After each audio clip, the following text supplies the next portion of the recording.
What's up, guys? Welcome back to the channel. Welcome back to episode 14 of Road to Dunking. We have made it just over 2 months into this series. We made some decent progress, stumbled across some injuries along the way, but we're slowly getting better.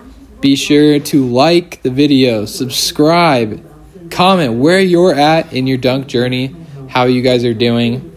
Hope you guys are enjoying your weekend. Let's get it. Okay, so Monday, we started off with some banded back squats. I'm trying to focus on volume this week, volume and strength. I still have an MCL injury, so I'm kind of nursing that right now. So in the meantime, luckily, it doesn't hurt to go heavy.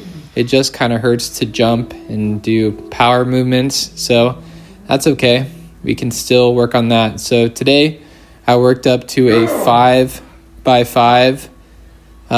That's kind of what I'm doing for the back squats anyways.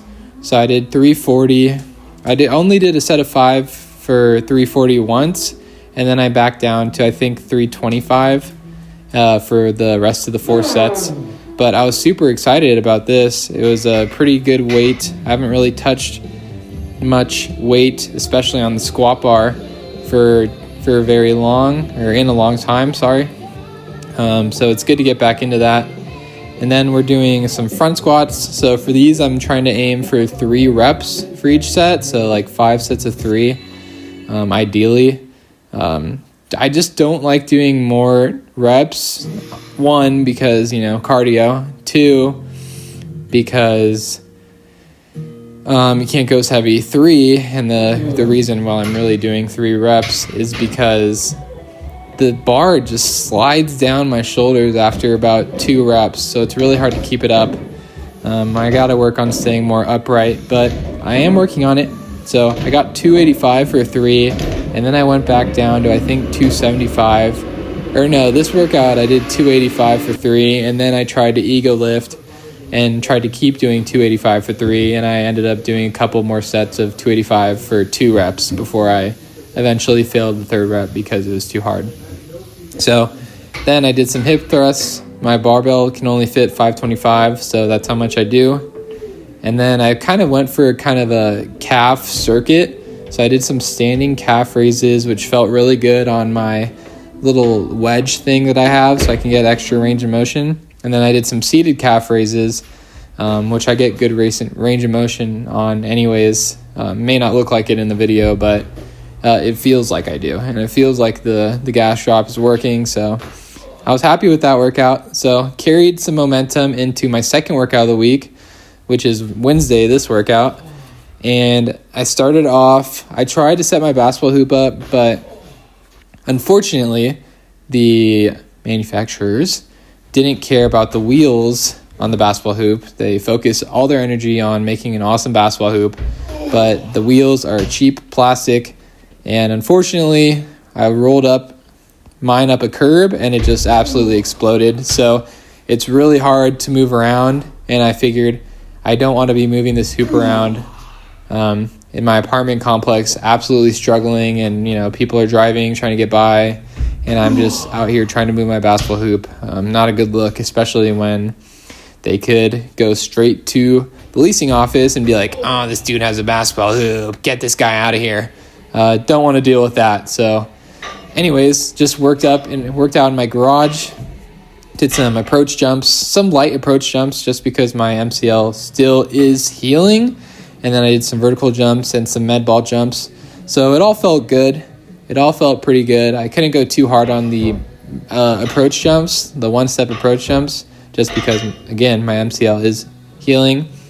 So after those, I went to some trap bar jumps. I could go, I think I did, 167 pounds for trap bar jumps, repeat jumps. And it felt pretty good, but again, I'm kind of just going through the motions on the power and explosive movements just because I can't really try too hard or it hurts my knee. But I think within a week, I should be able to start pushing it again. So just got to, warm up slowly, take your time. Don't rush into anything because you're just going to keep getting injured. But after the trap bar jumps, I went into the bread and butter of the past few weeks, which is banded back squat. I really do love this exercise just because the bands, it almost 2020. Turns it into like a Smith squat, but you have more freedom in your front and back directional, type of deal. Because the bands kind of force you to go up and down rather than, left, right, front, back type of deal. But here again, I did a triple. I did 355 for 3, and then I think I did 4 sets of that. So 4 sets of 355 for 3, and that was pretty tough, but I was pretty excited about that considering I got 340 for 5. So the math adds up. So after those, I was tired, so I was like, okay, I'm just going to do some kind of feel-good front squats, which turned into, fairly heavy front squats. I kind of just said, okay, feel good, should be about 270, but it was still pretty challenging. So I just did 5 sets of 3 with 270, get some volume. A good way to get volume is, if you don't want to do like a 4x8, is to just do an 8x4 or a 7x3. You can get volume doing low reps. You just have to do more sets. So I kind of like that approach to getting my volume in, because getting the volume in really does make a difference on my joints, my tendon health. So at the end of that workout, I did some hamstring curls, and my MCL was not ready for that. I feel like I re-aggravated it a little bit. I probably set myself back like 2-3 days just because I went too heavy on the hamstring curls. But that's okay. I still was able to come back Friday, have a good workout. You'll notice that my trap bar jumps are, I can't add a plate like I did last time, and that's because when I was doing hamstring curls, I heard a little bit of a pop. I'm not going to lie. I was like, oh my God, something is absolutely just exploded. But the next day I went back and it actually felt decent. So we started this workout, the last workout of the week. This is Friday, with some vertical jump testing. I got 10-1, which isn't great, obviously. It's a 28-inch vertical, but it is kind of a starting point for me. I don't do much vertical jump stuff, so like standing vertical jump. So 10-1 is not bad.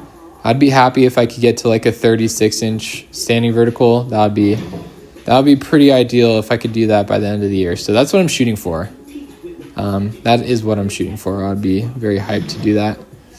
So, and then as always, guys, I know you're going to get bored of watching these banded back squats, but I feel like these are a really good movement, guys. I feel like it's a really, really good movement if you're going to work on strength and kind of the, what is it called when it's like alternating weight? I can't remember the exact phrase, but the bands make it harder at the angles that you jump at. So I think the bands really help bridge the gap a little bit between max strength and kind of power. And I actually did order some chains as well from Bells of Steel.